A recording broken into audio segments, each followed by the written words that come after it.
I have been increasingly thinking that actually Second Amendment stuff is a real growth opportunity for liberals to change course on because, we're about to need a well-organized militia.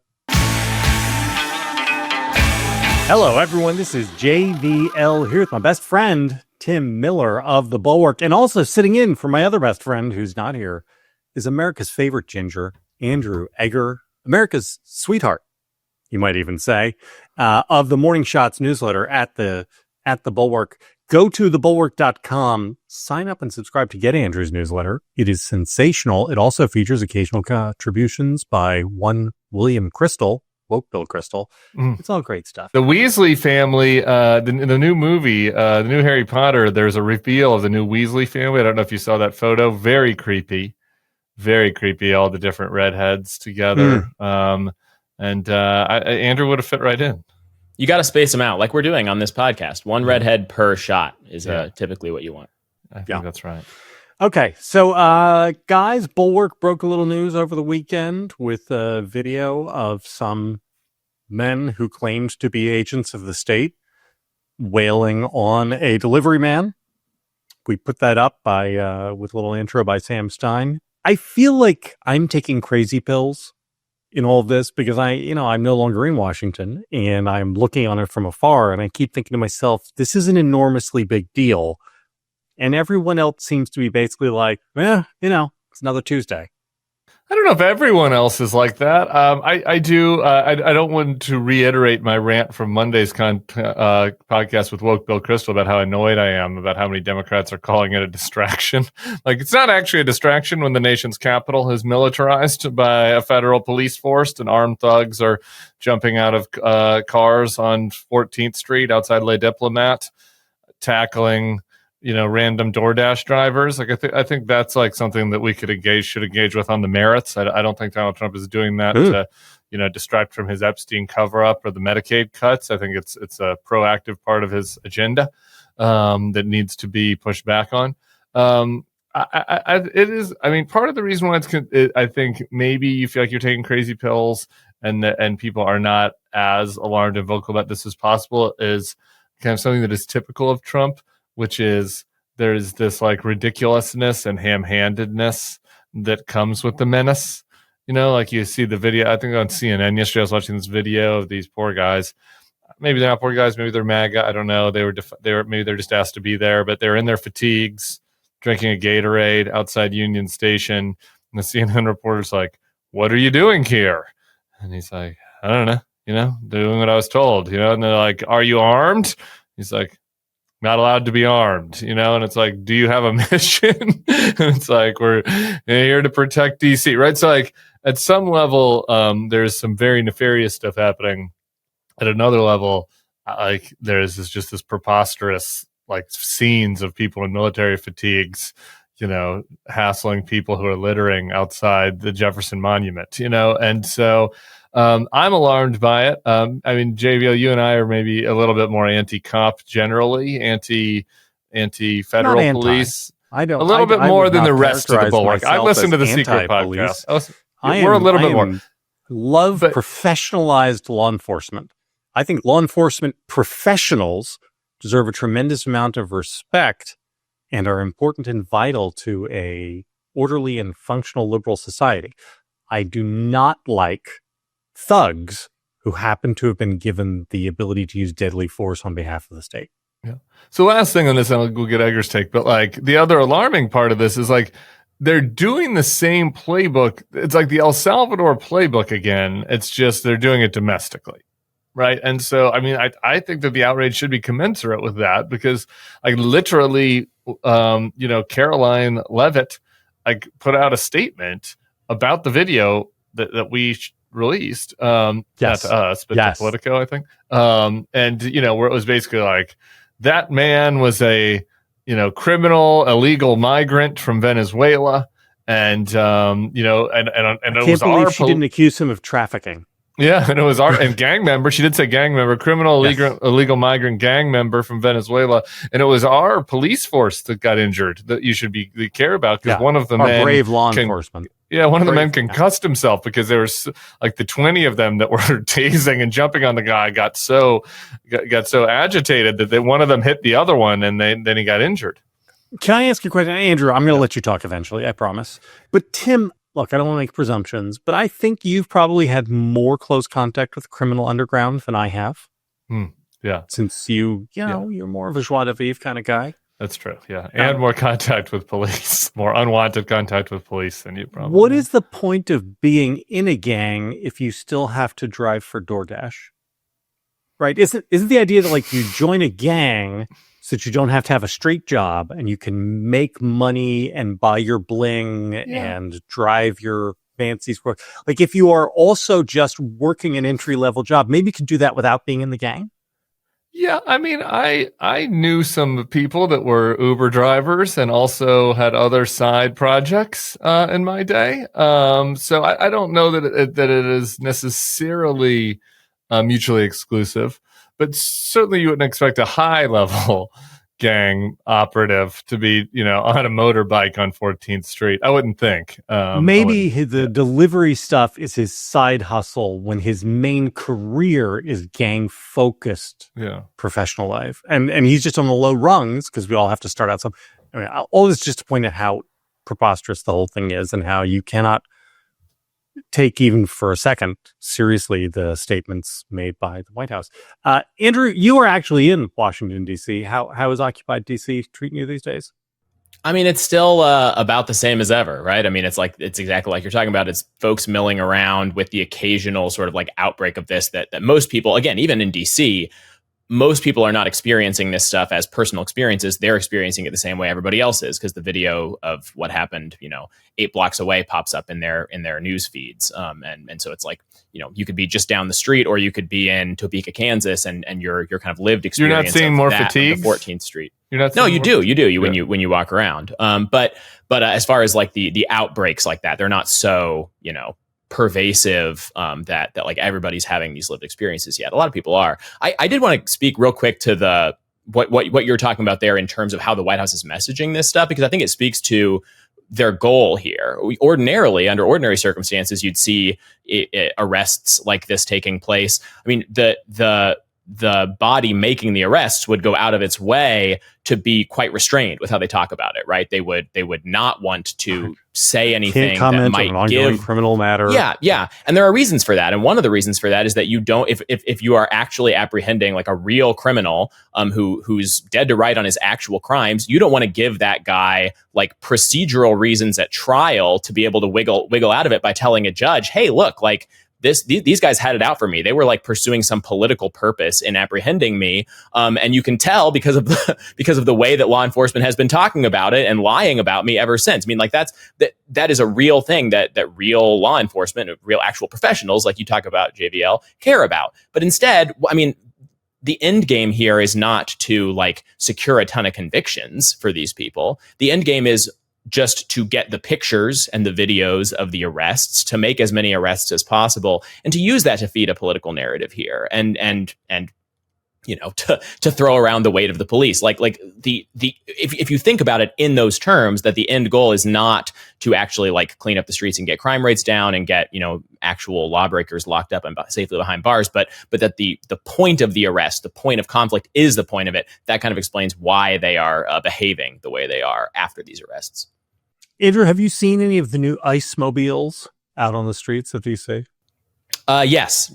Just, they're kind of hanging out around the monuments, which is not where I tend to hang out, but I drive right through there to get from my home in Alexandria to the office. Now, talk to me about, that's an interesting place for them. The Batmobiles, the ICE mobiles, that is protecting the homeland, protecting the Volk. Because I don't know. I mean, I haven't lived in DC for a few years now. But I I'm a liberal cuck when it comes to immigration, and think that people who are here illegally, if they aren't violating any other crimes, should not be hassled and bothered. They should be able to live a life of purpose and meaning. But if I were serious about cracking down on illegal immigration, and that was the purpose of this, and that we wanted to go after people that were in the country illegally, and I had kind of an ICE Batmobile that was going to go start nabbing them one at a time. I could think of other neighborhoods that I would want to put them in, where you might have a higher density maybe of undocumented migrants. And I don't think that, that they're visiting the Smithsonian. I don't know. You don't think maybe our great patriotic migrants want to come and, hang out at the Lincoln Memorial and no, because because read you know the what? slogans? Those people are sick of how woke all of these museums have gotten. And so they've been boycotting them. Yeah. I think that they're also probably working, and so they're kind of busy day to day in jobs, kitchens and whatnot. And so probably not just sort of hanging out. So I guess what purpose is there in the mall? Are they trying to grab tourist migrants? People who came here illegally, overstayed their visa, and while they're here, just wanted to experience the majesty of Washington. This is all recruitment. These things are walking billboards. They've got to staff up. They've got to hire like 10,000 new agents at DHS over the course of the next 3 years. And, $50,000 signing bonuses will only get you so far. They've also got to show, hey, look, come work for ICE and you can wail on brown people and get to drive this really cool souped up Ford Mustang. Got it. So it's the Tulsa High kids that are on there on a, my initial read on this stuff was that, and this is kind of the way Trump was talking about it, was that like all of this, the ICE and all the other agencies, the alphabet soup agencies that are downtown now, and especially concentrated around like the touristy parts of downtown, was that this was sort of like we must protect our brave Iowa and Indiana tourists from the crimes that were befalling them in such high quantities before. That's kind of the way that Trump has talked about it. But I have kind of come around to more what JVL is talking about. And I think there's actually something real to this, where it's like they are not there to protect, like to ensure that your middle America DC tourists have like a good unmolested DC experience. They're actually now kind of part of that DC experience. Like the idea of like, oh, we're taking our country back, and we've got a president who's not going to put up with all this stuff anymore.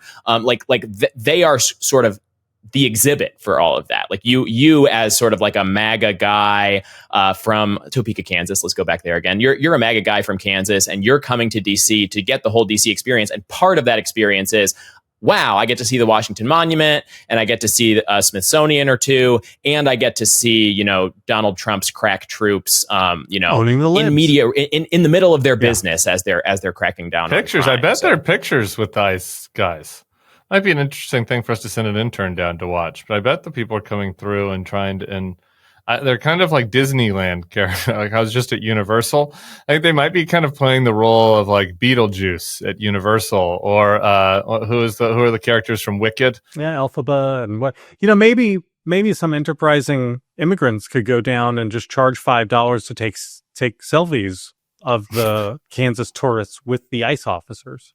Just like Times Square. They're more doing that than they're doing. I mean, they are closer to a Universal Studios character, the Scooby-Doo, that you want to get a picture with, than they are law enforcement. Can I say something about that too? Which is just like, you guys were talking before about sort of like the sliding scale of like, is this ominous? Is this cartoonish? Is it like something to laugh at? Is it something to fear? And I feel like it really is both. And not only is it both, but like the two things sort of reinforce each other, right? Like the goofiness of it all and the clownishness and the sort of camp of the whole thing. Like it allows people to sort of interface with this stuff on whatever level they're comfortable with, right? Like you have just like sort of your basic run of the mill kind of law and order Republican types who are sort of on the bubble about the whole Trump thing, who don't think too much about it. And they're like, they're just like glad to see more cops. Like the more cops, the better. And then you have like your hardcore MAGA people who are, just actually really sort of cheerleading Trump, coming down with the iron fist of the state on anybody he wants to come down with. They see that as like an unalloyed good. But then you also have like the sort of just irony poisoned online crowd who can approach all of this with like a certain amount of ironic detachment. And like the fact that it's goofy sort of launders it for them and makes them fascism is camp. Mussolini was camp. Yeah. Gaddafi. Who is more camp than Gaddafi? No, nobody. Gaddafi is the most camp public figure of our lifetime. Him and Liberace. Real quick before we get out of this one, thoughts on Donald Trump putting his name on the back of the new ICE mobiles? Alarming, or just another like, oh, JVL, there you go. There you go, catastrophizing again. It's perfectly normal for the president to put his name on the back of police cars. Look, I think it's bad, and it's more bad in the this is a cult. The federal government should not be a cult of one man. That has all kinds of dangers associated with. Many of them we're already experiencing. I don't know whether it says anything about the Trump third term, which is, I think, where you're going, or the Trump permanent term. I don't know that his name on the car is meaningful in that one way or the other. But that does not make it not troubling.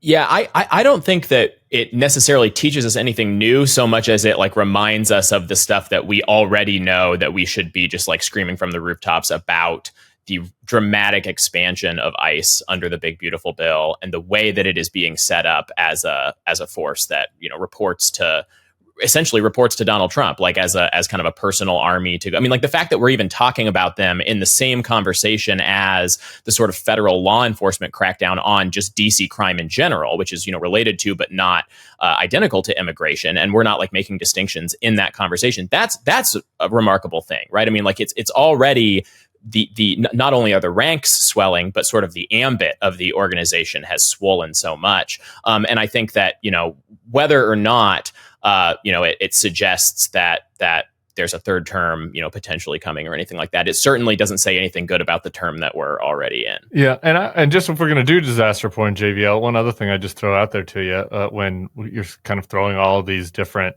internal police forces into one bucket. I had Kinzinger on the Daily Pod today, and he was trying to not catastrophize, but in trying to dampen the catastrophizing, he sort of spiraled me down to a place of concern, and that was he's talking about the National Guard. That there is something particularly ominous also about just red state National Guards. Being deployed, right? Yeah. And I mean, I don't want to go immediately towards Civil War movie or whatever, but it's like you combine, okay, we're federalizing the police force, we're creating essentially or vastly expanding this internal immigration police force that will work at the direction of Donald Trump, and his names are on the trucks. And now like only certain states are sending their volunteer, or whatever you want to call it, volunteer, quasi, part-time, military, official soldiers. Only the right states. What? It's only the right states. Right. That's not good. I mean, that potentially could take you to a bad place, I would think. Also, Kash Patel, you may have noticed, said either earlier this week or late last week that he wants to reorient the FBI so the FBI is really all about violent crime. Make it into a national police force. That's great. FBI won't be doing counterintelligence or organized crime or money laundering, financial crimes, just violent crime. Sounds good. The amount of can we just tell this real quick? The amount of counterintelligence loss is like real right now. The amount of like how many resources my friends who are in and non-friends, like listeners who message me, who are in various agencies. There are a lot of people that are being redirected from counter intel, terror, obviously domestic terror, which we're not caring about at all anymore if it's white people, Chinese. Like the amount of resources that are being redirected are significant. It's the kind of thing that's like, well, it's not a problem until it becomes a problem. And like this is where I get into dark JVL mode, which is like, even if it does become a problem, it's like it's going to be very hard for Democrats to message that as like a blame on Trump.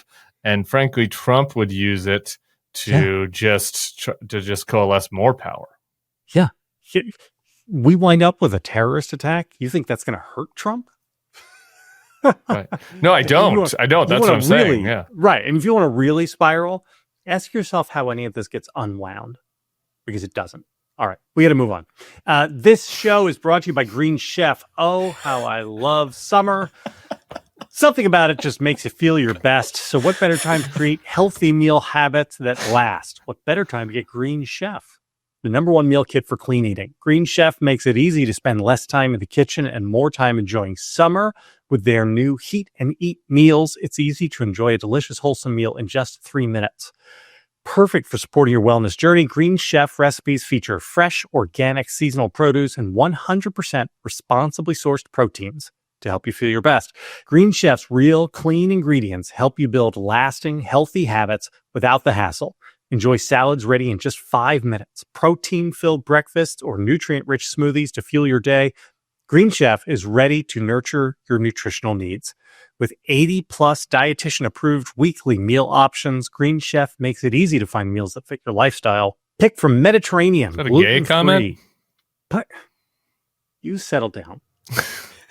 Pick from Mediterranean, gluten-free, plant-based, and protein-heavy, even gut and brain health, and calorie-smart choices, too. The recipes change every week, and with week-to-week flexibility, you can adjust your plan to match your mood and your schedule. I love the flexibility of Green Chef. I'm trying to be a little more health conscious lately, and being able to whip up a healthy smoothie in the morning without much hassle is a huge leg up, especially the not much hassle part. Ease of use is what is most important. Make this summer your healthiest yet with Green Chef. Head to greenchef.com/50nextlevel and use code 50nextlevel to get 50% off your first month, then 20% off for 2 months with free shipping. That's code 50nextlevel at greenchef.com/50nextlevel. Welcome to the big show, Andrew. This is how we do it. We just transition straight in from authoritarian dystopia into salads, delivery salads, and you get to be here. Did you guys notice, JVL, that Sarah's been posting? Sarah's not here on TNL, but she has been posting. Yeah. I've noticed her posting. And I had to call her out for it. Did you? I had to call her out. I did. I called her out in public on Twitter. I was like, I thought you were supposed to be on vacation with your loving wife and children. You know, shouldn't you be... I don't know where they are. What are they doing? Camping or something? Like chopping wood? They're at a fingerless glove factory. Yeah, well, whatever they would do for fun. Get back to it, okay? You know, just take out that axe and do whatever it is that brings you fulfillment. During his vacation? This guy. Me neither. Not once. Very good. All right. We got to turn to my old friend Tucker Carlson. We're going to keep it on the dystopia beat. This was a personal request from me. Yeah, who had a conversation with a gentleman whose name I don't know, and frankly, I don't care about. But I want to just drop the audio in here. It does seem like we're moving toward dictatorship. And I'm not pointing at any one political leader or party even. I think the Democrats are much more eager for dictatorship than the Republicans generally, but I'm not even making that point. I'm just saying people's faith in democracy, whatever that is, has been badly shaken. And I just don't think you can govern in the way that our government currently governs forever. Do you think that's inevitable? Yeah, I do. I think Caesarism is a natural life cycle of any civilization. When you get to the oligarchic stage, Caesarism is it? Oh, so smart. This is this guy. Oswald Spengler talked about the life cycles of civilizations, and after the age of money power, after the age of oligarchy, the only thing that can cut through the Gordian knot of this vast, sprawling bureaucracy built on money is a strongman. That's what he predicts in any given age. Obviously, that's not the Anglo understanding, right? No. It's definitely not the way that you want to see. Let me speak for all Anglos when I say we're very opposed to that. Right. But if you aren't careful, if you don't understand how and why money powers come to dominate your society and created this rule of the oligarchs, people will cry out for that. The only thing more powerful than money is violence. Right. There's a lot there. I think I'd like to give Andrew the first whack at the piñata. Caesarism? Who can say which party is interested in Caesarism? It appears like it's the Democrats who are more interested than the Republicans, but the oligarchs, like the oligarchs who are currently running the country, are bad and are the ones who are pushing us to Caesarism. Redhead, let's go. Yeah, it's really good to watch a clip like that after talking about, you know, the whole federal government's shift away from regulating white collar crime, and after thinking about, you know, Donald Trump's own sort of open corruption in office and all of the favors that are going to all of the businessmen who are supplicating themselves to him. I mean, like, it's a really interesting take because at this moment, the strongman and the oligarchs are getting along just fine. They're not in opposition at all, right? But I'm always kind of obsessed with these sorts of guys. This is like an editor for The Blaze. He wrote a book about you know, how democracies become tyrannies, basically. And it's also, this is not like some new idea. This is like, you know, Aristotle has like thoughts about the life cycle of civilizations, and it basically goes like this. But I mean, the role that this guy plays in sort of like the right wing constellation here is essentially as like one little log that among a bunch of logs that Trump is rolling down sort of to the ocean of despotism. Let's just make a horrible metaphor there, because there are people who openly want him to be a strongman, right? Like we've talked about this. There's a whole lot of people who are just like, yes, please, as soon as possible, as hard as you want, Donald. But there are other people for whom that's not necessarily their preferred outcome among all outcomes, right? But it might be their preferred outcome among what they are led to believe is the set of likely outcomes, right? And so the idea here is, Andrew, there's another group who justify their support for him on the idea that he's the only thing stopping despotism. You see what I'm saying? The weirdness is that like the Venn diagram of his supporters includes both people who believe he is an authoritarian and want it, and also people who believe that he's the only bulwark against authoritarianism from the left. I just don't understand how these people stand next to one another and don't see and think, well, if that guy's here, maybe he's right and I'm wrong.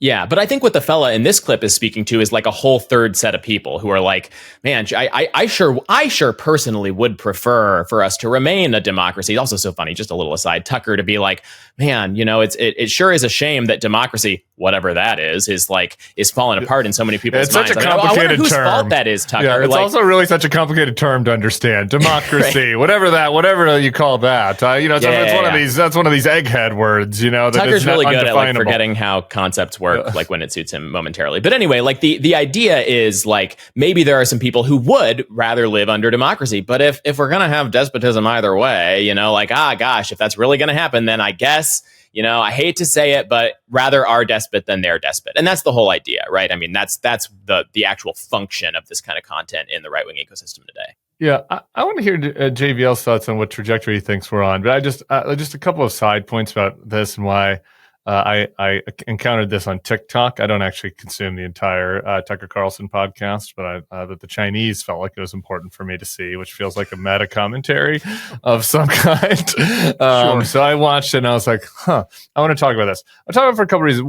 One of the reasons, in addition to what Andrew brought up, is like, I think that there's like another category of people who are just kind of blissfully moving through life and existing that do not realize like the momentum that exists out there in the world towards dictatorship. I kind of like imagine like my father was in town last weekend, who was, you know, pretty basic, normal Republican up until 2 minutes ago. And I was like showing him this and being like, this is one of the leading contenders to replace Trump.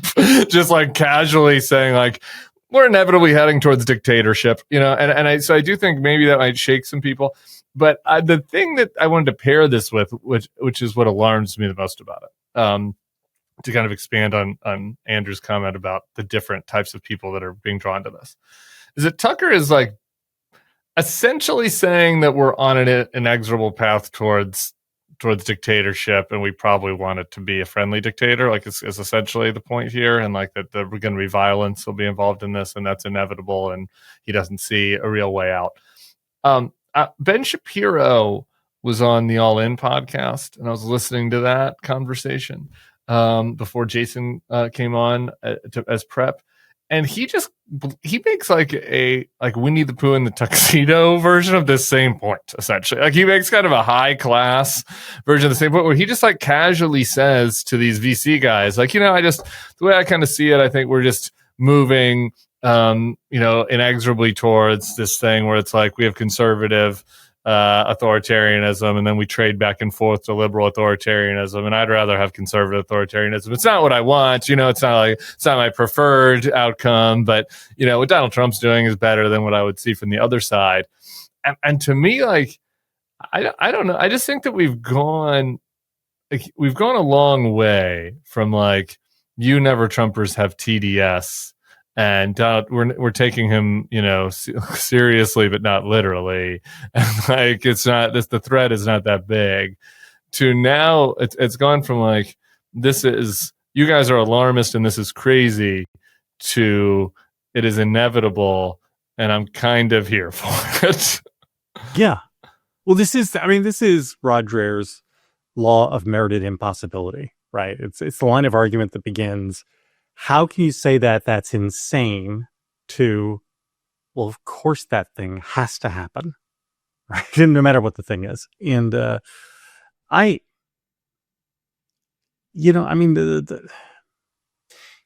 there's so much tied up in this, which is wrong, right? I mean, Tucker says the only thing more powerful than money is violence. True. But violence and money don't often find themselves on opposite sides, do they?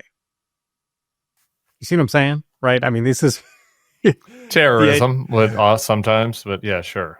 Right. I mean, and certainly in the Western sense, that's not the way it often shakes out. The violence and the money wind up together.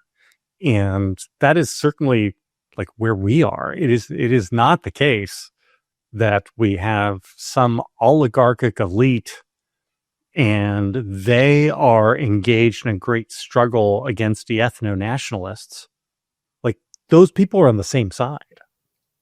They're all together. Because he doesn't consider the elites, the oligarchs, really, the money, the richest people in the world. He considers it like the president of Colombia is in the oligarchic elite. He considers third grade public school teachers. Right. And Taylor Swift. Right, opinion columnists for the Washington Post. Yeah, musicians, pundits, academics, teachers, union leaders are the oligarchs that are being fought against. Yeah, your pediatrician, right? Your local pediatrician, the nurse at the hospital. Those people are all somehow the oligarchs, not the actual people who own, 42% of the entire economy. It's the damnedest thing, because I don't think, and maybe I'm wrong, but in my history of conservatism, I don't think you can find another moment in American history where anybody in conservative world would say, I mean, honestly, like the democracy stuff is all right. They would always, you could say that you want the authoritarian ends, but it was always cloaked in the language of democracy and liberty and freedom. And this or at least federalism, Republican, right? Or like that, but there was it would be dressed up. Yeah. And we've now at the point where mainstream conservatism, not all of it, but maybe this isn't even mainstream, but like the fringes of conservatism now are fully willing to just drop all that stuff and just talk openly about Caesarism. That's new, isn't it? It's definitely new. And to me, it's like not like fringes is kind of wrong, right? And I guess it's the fringes in the sense it's like John Thune and Mike Johnson aren't saying this, right? Right. Fair. But I also don't think it's just like the Blaze guy is some crazy guy in the basement, but like, it has purchase now among like very influential figures. And you cannot tell me that Tucker and Steve Bannon are like random guys in the basement. Like, they obviously have more influence over the direction of the party than like, whatever nominal person you would want to put up from the more classical liberal like point of view. The current president of the United States likes to openly flirt with not leaving power. Right. I mean, and J.D. Vance just literally gave a speech, a month ago about post-liberalism and the post-liberal, and the post-liberal order. Maybe the way to think about it is like who in the whole kind of like normal conservative firmament could you imagine like being across the table from Ben Shapiro when he's making that comment, who would like really push back on it? Like, you know what I mean? Like, it's hard to imagine like somebody who at the very least wouldn't be like, oh yeah, that's kind of an interesting way of putting it. It's certainly not something that like, it's not an idea that like whatever passes for respectable conservatism these days would spit out of its mouth like it would have 5 years ago, before January 6th, really. That's a great point. Or who could you imagine going head to head with JD Vance, like making the counterpoint, and you feel like they would come out with plurality support among the conservative listeners, right? Like, it is hard to think of like that somewhat. All right, Tim, you want to talk to us about our next sponsor? Well, if listening to this podcast is driving you to drink, do I have the product for you? Summer's on its way out, but that doesn't mean the good times or the drinking through pain need to go. But let's face it, after a night out with drinks, none of us are bouncing back the next day like we used to. So you had to make a choice. Either have a great night or a great next day. That is until we found pre-alcohol. ZBiotics pre-alcohol probiotic drink is the world's first genetically engineered probiotic. It was invented by PhD scientists to tackle rough mornings after drinking. Here's how it works. When you drink, alcohol gets converted into a toxic byproduct in the gut. It's the buildup of this byproduct, not dehydration, that's to blame for rough next days after drinking. Pre-alcohol produces an enzyme to break this byproduct down. Just remember to make pre-alcohol your first drink of the night. Drink responsibly, and you'll feel your best tomorrow. I got to tell you, to just show the extent of our brand at this point, when I was at the Beto Town Hall here in New Orleans about a week or two ago. He was hosting at a music venue. So there's a bar in the back, and Beto wasn't driving me to drink, but I was just there among friends, and I decided maybe I'll have one cocktail. Went to the bar, leaned up over the bar. Bartender comes over, and he goes, "Have you had your ZBiotics pre-alcohol?" That's great. He called me out because I had not, because I was not planning on drinking. I wasn't as good a shape as I could have been. Anyway, go to zbiotics.com/nextlevel to learn more and get 15% off your first order when you use Next Level at checkout. ZBiotics is backed with 100% money back guarantee. So if you're unsatisfied for any reason, they'll refund your money. No questions asked. Remember to head to zbiotics.com/nextlevel and use the code NEXTLEVEL at checkout for 15% off. What other uplifting topics do we have, Jonathan? Speaking of liberal autocracies, Gavin Newsom, strange new respect, has decided to get in touch with his inner Patrick Bateman. I did a little YouTube thing with Hannah Yost today about this because she wrote about this for you, Andrew, in Morning Shots. And I don't know what we're calling this. I don't know if it's just shit posting or if it's crossed over into something dark woke or whatnot. But we got Gavin Newsom on Twitter tweeting in like performance mode as if he's Donald Trump with the all caps. Thank you for your attention to this matter. And I'm kind of here for it. Should I feel bad about this, Andrew? Can you say why? Hannah was a little ambivalent. She went back and forth in the piece today. It's a great piece in Morning Shots, which people should read. I am happy to share my thoughts on the Dark Brandon version of Gavin Newsom, but I would like to hear kind of the positive case for it first, expressed well. So why is that, JVL? Like what's good about this whole thing? All right. So first of all, it is triggering the cons. The conservatives are very unhappy about this. They do not like it. It's undignified. He sounds like a D-bag, and how dare he? And I think that's nice. I like that it exposes the weird double standard whereby we believe that Donald Trump is a force of nature like gravity or a thunderstorm, which just is, but everybody else has agency and must be held to like standards of conduct. It's weird. I don't understand why things are like that. I don't mind that. I like the idea that Gavin is trying a bunch of different stuff. So, I mean, Gavin has tried all of the things. He tried being the guy who was ready to stand in for Joe Biden should he falter. He tried being Biden's best surrogate. You remember this when he went on and debated Ron DeSantis in a pretend presidential debate from the two guys who weren't their party's nominees. After on Sean Hannity of all things, on Sean Hannity. After the Kamala Harris lost, he decided to like try the Democratic autopsy stuff where he was like, well, I'm going to start talking to Charlie Kirk and Steve Bannon and get in there and see if we can learn. I'll throw some trans kids under the Reassess my bus. thoughts on trans women in sports and all that. And yeah, none of these things work. And he's like, yeah, I'm just going to keep trying shit until I find something that does work. I admire that a little bit. And I think the times call for something like that approach. Like this is, nobody, if we all knew what the answer was, we would have done it already. And none of us knows what the answer is. And so I'm in favor of people vigorously mashing buttons on the control panel in the hopes that something will stop the reactor from melting down.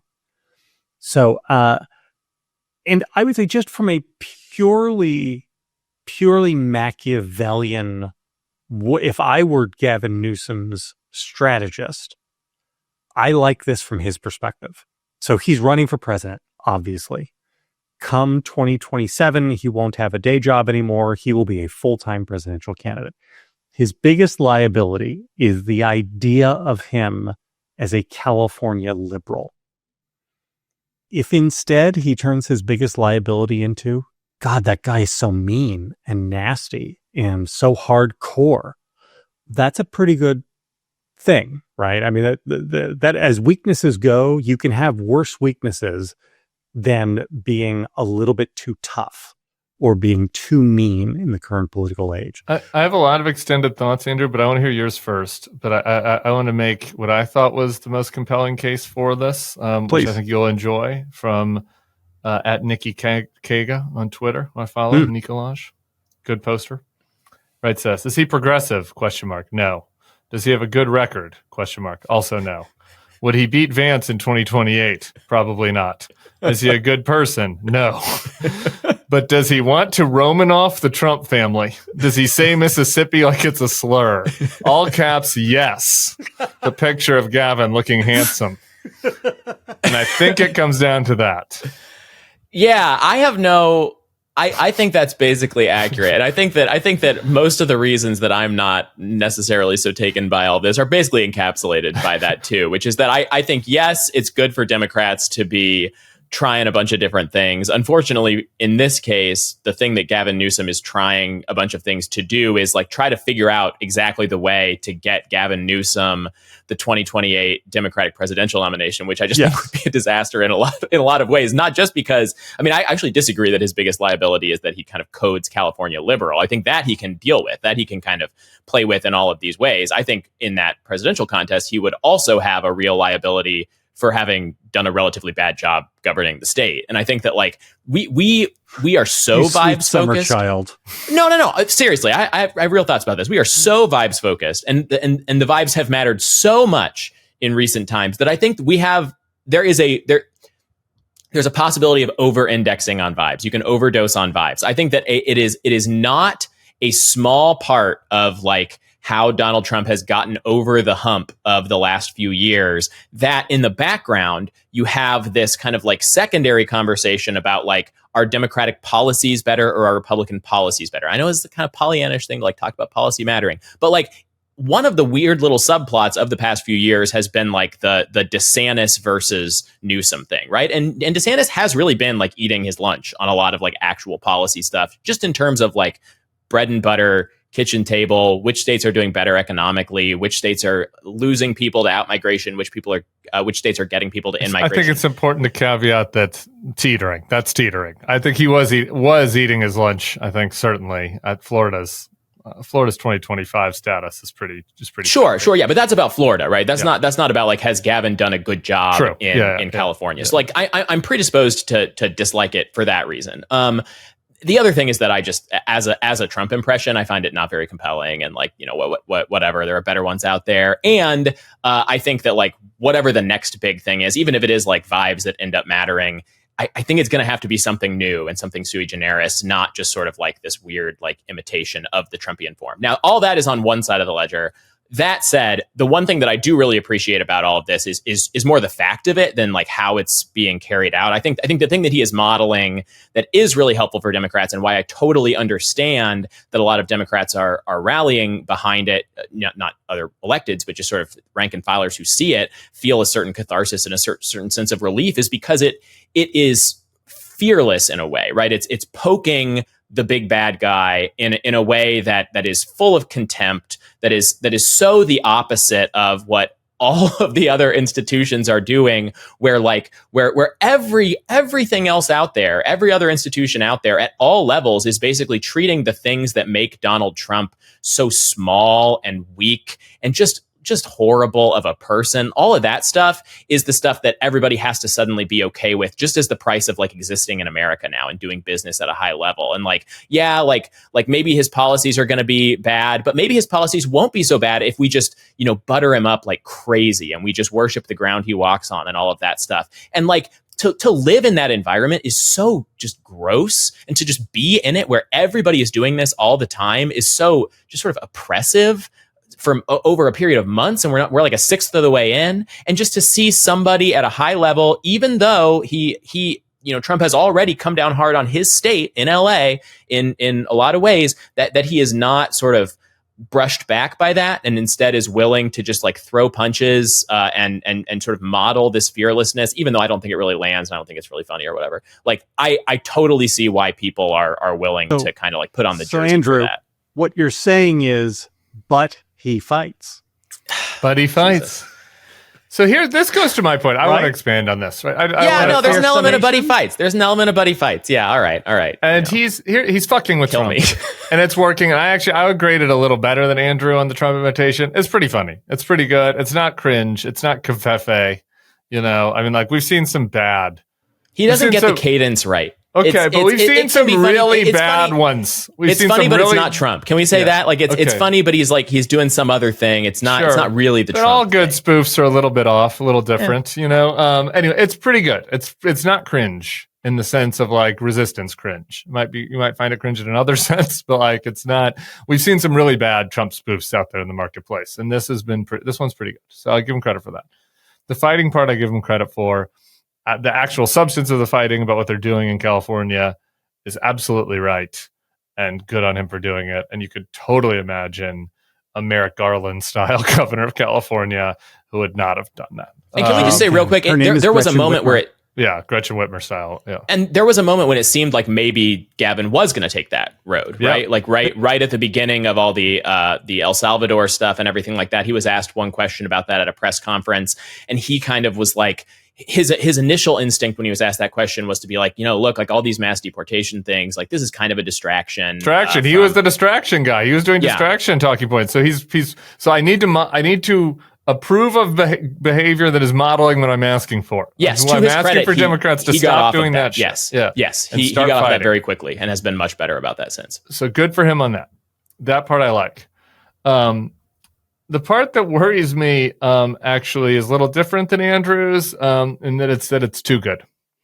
I'm worrying that it's too good and that it's working too well, because I think that Gavin is weak potentially as a 2028 person for a variety of reasons, which people have already heard a million times. So I agree that the California not being an appealing model for the country would be my shorthand for why, but there are other reasons. And I think it's working. I think it's working well. And I just saw somebody posted in my feed, replied to me and said that their mother changed their Facebook profile to the meme of Gavin with the bandage on his ear.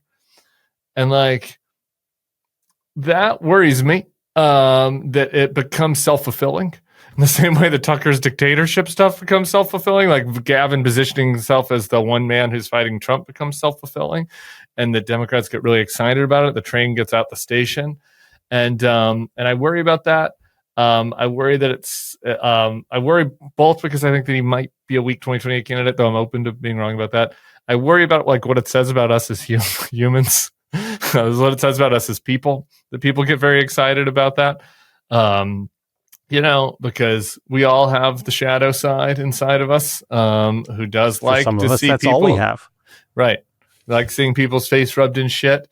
I would like to aspire to better than that. I would like for something different. I want people to fight. Don't get me wrong, but I would like I would not like the fighting to be the end in itself. I would like there to be fighting an end of something better. Something more aspirational would be an ideal thing for me.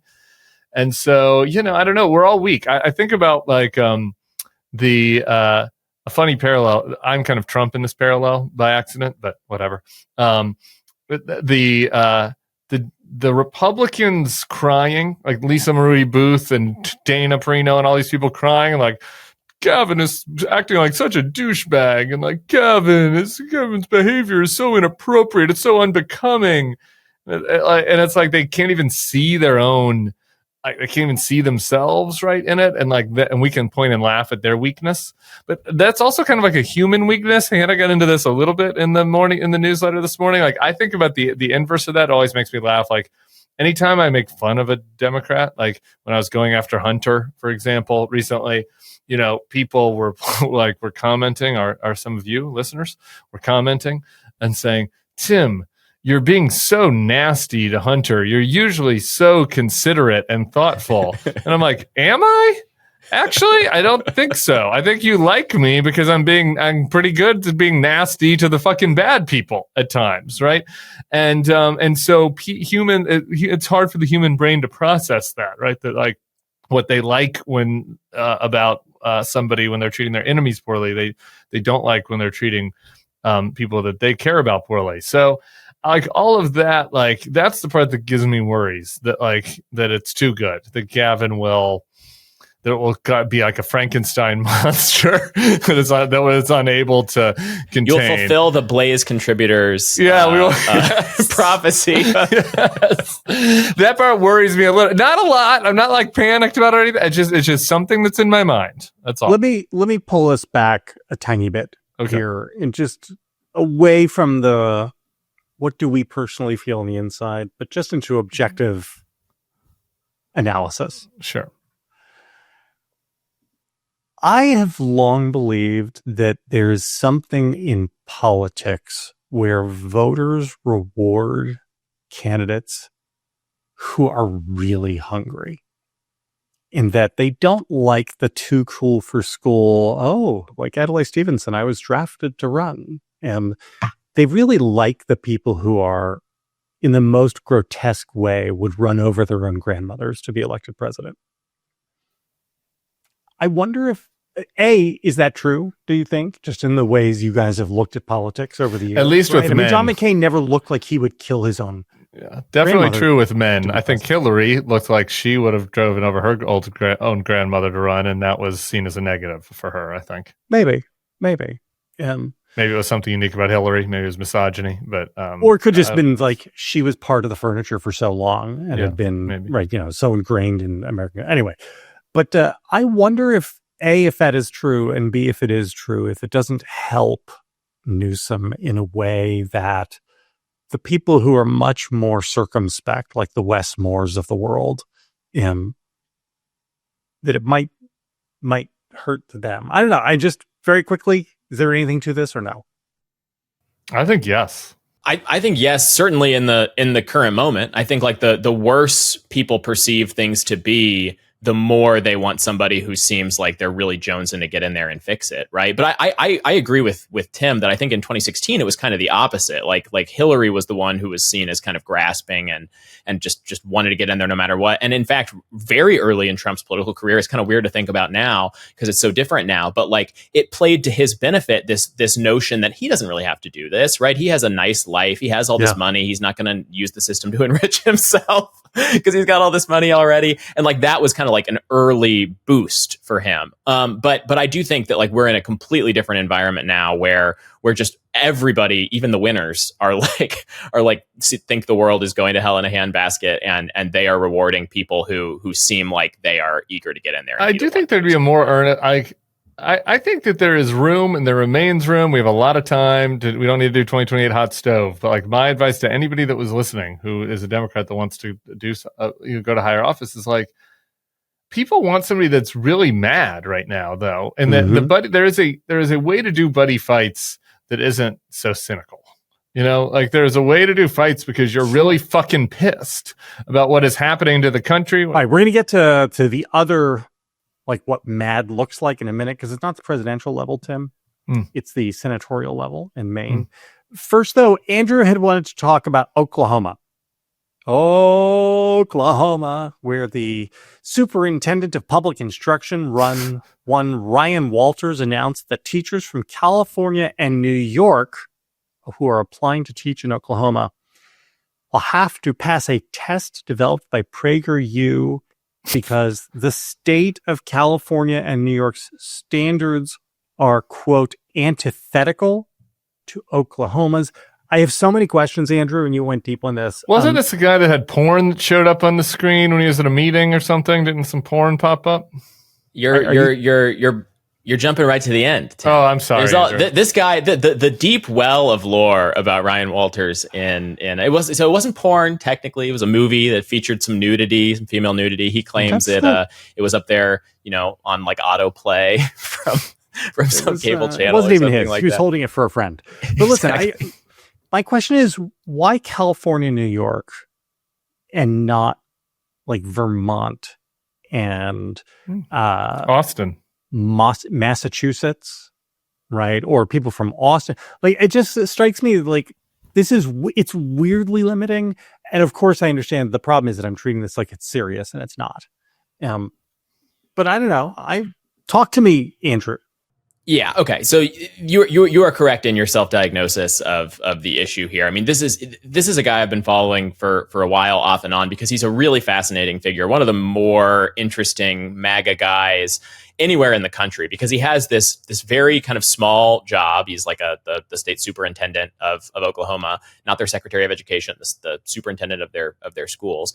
But he ran for it on this like crazy broad kind of MAGA buzzword platform, and has proceeded since getting in there to govern in ways that are 100% aimed at sort of like creating these viral mini news cycles rather than do anything for the kids in the schools in Oklahoma. A couple of the most prominent, or maybe the most prominent a year or so ago, was that he had created this like division of religious liberty in education, and he emailed around to every school in the state a 2-minute video that he had made announcing this new initiative, sitting at his desk with a mug with if you want peace, prepare for war written on it in Latin with like swords dripping with blood. And he talks in this video about how woke teachers unions have been ruining education in America. And he sits down and he bows his head and he says a prayer for Donald Trump and America's other leaders. And the kicker is that he orders every school to play this video in front of every classroom at their school, like as a way of doing this initiative. He's like, you guys have to please play this for all the children now. And this provokes some blowback from other Republicans. And Oklahoma is like an insanely Republican state, right? So like even other Republicans, even other like strongly MAGA Republicans, like the governor and the attorney general of the state, are so sick of this guy's shit by now. Like they have passed legislation. They put it in last year's budget, a couple of provisions like dramatically curtailing his already very slight powers. And just nobody likes this guy where he is, but he continues to have this sort of genius for having no shame and finding these little mini news cycles that are going to go viral, and potentially will serve as a launching pad to at least sort of MAGA virality, if not higher office and actual power, sort of like as an influencer after this. But the only person, I don't know if you guys remember Valentina Gomez, who ran for, of course, ran for Secretary of State in Missouri last year, and now she's running for Congress. Don't be weak and gay. Yeah, exactly. I mean, she and he are kind of like the two, like the crown prince and crown princess of just like people who are actually in public office or running for public office at a low statewide level, but due to like a total absence of shame and just relentless self-promotion, have managed to make themselves kind of. So do you think we should not talk about this for that reason? That's a legitimate question. I don't know the answer to this. Is this, and do we have agency here? Should we not talk about Ryan Walters, or should we talk about him and make fun of him?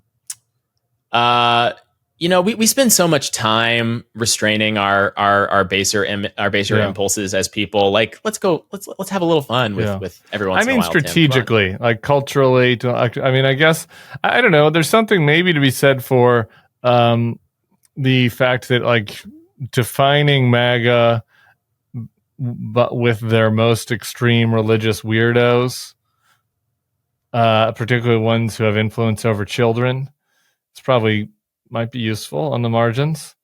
Maybe this doesn't matter at all, and it's kind of just sort of cheap ephemera, and it's like we can our choices are meaningless. Or maybe you're giving him more attention and power by talking about him. I really don't have a good answer to this question. I think it is important to note the kinds of phenomena or the kinds of systems that give rise to people like this. Like the fact that even though in the level of an actual state, even a very Republican state, a guy like this can fail. He can fail on the terms that he has set out, right? He can make enemies of other very Republican people. He can make enemies of parents and enemies of school superintendents and just not succeed. You do not see that kind of thing happening at the level of sort of like virality and algorithmic like influencer culture, which is where this guy is succeeding, right? I mean, like, even though he's a total failure at the level of his state, he is still getting the notoriety, and not just from us. I mean, it's not like we're nitpicking here. Like, these things have an audience online among other Republicans, not Republicans with kids in Oklahoma schools, but just sort of Republicans who feed at the trough. Andrew, why do we think that he's failing at the level of politics? We'll see at his next election. Right. His next election, he will run for something else, and he will either win or lose, and that will determine whether or not he failed at this. That's true. There has been a lot of blowback, like a lot of internal blowback, such that other Republicans have felt very comfortable going after him. The governor has appointed, members of the state board of education who basically are there to exist as a break on the stuff he wants to do. And these are some of the same people who, after should we talk about the porn thing real quick, or do we not care about that? It's a small thing. They were at the board of education was in executive session. He's like doing his like Zoom notes for the meeting, like up from his laptop or whatever. This is as it's been reported. Obviously, we haven't reported on this. These people notice this video with a lot of nudity. It's like also on the screen as they're trying to like go through this disciplinary hearing for some student, and then they leak it to the press. And in addition to that, there have been actual policy, like I was mentioning, actual policy restraints put on him. So he has been dramatically weakened in this already weak role. So like I would not call it like a successful tenure in that respect. But you're right. I mean, like, it's possible he could have like this phoenix-like resurrection from the ashes of his job. He could be unpopular with the political elites in Oklahoma and be popular with the voters and win a Senate primary or something. That is what it sounds to me like you were describing. Yeah. This is like Ken Paxton. Like, well, did Ken Paxton succeed or fail? Well, I don't know. Like, the guy keeps winning elections, so I think he's succeeding. Ryan Walters is failing his students. I just did a quick Google. We were talking. A new survey ranks Oklahoma 50th among school systems. How many states? Right ahead of New Mexico, though. There was a 51 options, actually, because Washington, D.C. was included. I popped over here to U.S. News and World Report to see how they ranked them. 48th, pretty good from U.S. News and World Report. They beat Alaska and New Mexico in that ranking. So I guess my point is, this all assumes, Andrew, that this guy ran for this office because he wanted to like do policy things for students, and I just don't see any evidence of that. Like, he ran for this to become a conservative influencer to then run for other things, and the jury seems to be out. Yes, it is totally possible that he. My sort of lay understanding is that he has not acquired a great well of like actual Oklahoma Republican grassroots support, but that could be wrong. I mean, I actually don't know that with any kind of great degree of specificity, and even if it's correct, it could change for all the reasons you're talking about. In Maine, we have a possible sighting of John Fetterman Mark II. Gentleman named Graham Plattner. He has got a beard. He's tatted up. He's a 10-year veteran of the Marines. He's an oysterman. He curses. He says he doesn't have all the answers to everything. And he is running as kind of like a 2018 era Lieutenant Governor John Fetterman, Democrat, to beat Susan Collins. He dropped his announcement video, and I am just curious as all get out what you boys think about it, because this is certainly, it's like half AOC, but half manosphere. You know, he's like, why the hell can't we have universal health care for everyone? Huh? What the fuck is up with that? Like, and coming from AOC, that code's one way, and coming from a guy who works on oyster boats, it codes differently. Timmy, what did you think? Or does it? Maybe. Look, I just want to start by saying I have been a top advocate for trying different things, and I'm for trying different things. And Democrats need outsiders, and Democrats should have outsiders that are more whatever Butch AOC coded, and they should have outsiders that are more centrist coded, and they should try a bunch of stuff and see what works. And so I'm interested to see how this guy works. I guess we'll do what I liked first. I liked the cut of his jib, you know? I like his look. I liked the line about how he said he doesn't have all the answers. I like, a lot of times people are afraid to say that. I liked that. You know, I like his backstory. I was pretty concerned about, and I remain a little bit concerned about the Maine Democratic bench. It's kind of a weird roster of candidates they have going. Like Jared Golden would have been the obvious person to run for this. I think he would have beaten Susan Collins easily. I don't really understand why he's not doing it. I know Jared Golden is. It's funny. Jared Golden and this guy, if you ever use the word code, what's his name? Graham. Jared and Graham code this, like basically the same. If you just like look at a picture of them, but Jared is more like blue doggy, like Joe Manchin-y a little bit, like a light version, not like fully Joe Manchin, but has like some Joe Manchin flavor to him. And like this guy is like a lefty version of that, you know? And so that is a test of like, does policy even matter? Right? Like I wish we could do a political science experiment where both Jared Golden and this guy ran against Susan Collins to see if there was any difference in the result and what it would be. We can't do that. I just will say my like, and I want to hear him talk. Like this is my only this isn't even red flag. Like my yellow flags were, for people who do not pay that close of attention to house race political ads, it might not feel this way, but it was actually a very cookie cutter ad. Like the music is the same as in all of the other Democratic music, which I'm just begging Democratic ad makers listening to find new music. It's like D-Generation X. Yeah, I will contribute to a fund that will allow you to pay to get other music. I have a buddy that does soundtracks down here. He could help you. The same guitar riff. If I hear it again all the way till next November, I'm gonna kill myself. So that's not Graham's fault. But like the words kind of sounded like if it was a generic consultant that works for Bernie and wanted to create this ad, like the words would be that. Like I know, like I follow these people on social media. I know what they think. I know what they want. And this guy is kind of like filling this role for them. And, you know, he like even says the word oligarchy. Like that was my yellow flag in this. Was like when he said the word oligarchy. I'm not like against people saying the word oligarchy, but I don't, it's just the vibe of like, fuck it. I don't know all the answers, but you know who I know the problem is? The oligarchy. I was like, I don't know. I was like, I don't know if that was actually the word that people would use if they weren't on the Fight Oligarchy tour. So like, I want to see him speak off the cuff. It's harder than it looks being a candidate, kind of. You know, I think that they've done a good job branding him out of the gate.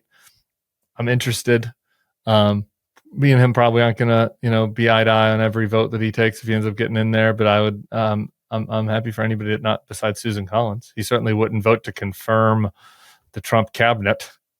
So Andrew, he is running as, I mean, if you care about policies, the policies he's tipping his hand on are the things which I think we don't know how potent they could be, because it's a combination of fight the oligarchs, help unions, raise the minimum wage, do universal health care, and also no more forever wars. And I'm not going to support Chuck Schumer for leader and stuff like. And so these, again, like this is a mishmash. Half of these things would be very popular on Joe Rogan. Yeah, the fact that, we're in such a policy no man's land, just in terms of what either party stands for about anything, is in theory helpful on the bubble for these sorts of marginal races where like you're fighting an uphill battle against an incumbent. You can surface these interesting guys who have these different takes that cut different ways, and like it'd be good for both parties, and certainly for the Democrats to get more people in here who are have idiosyncratic views on different things, policy alignments that go different directions. I feel like Democrats have a little bit of like a chicken and egg problem here, because like what they keep wanting to do is roll out these sort of interesting guys.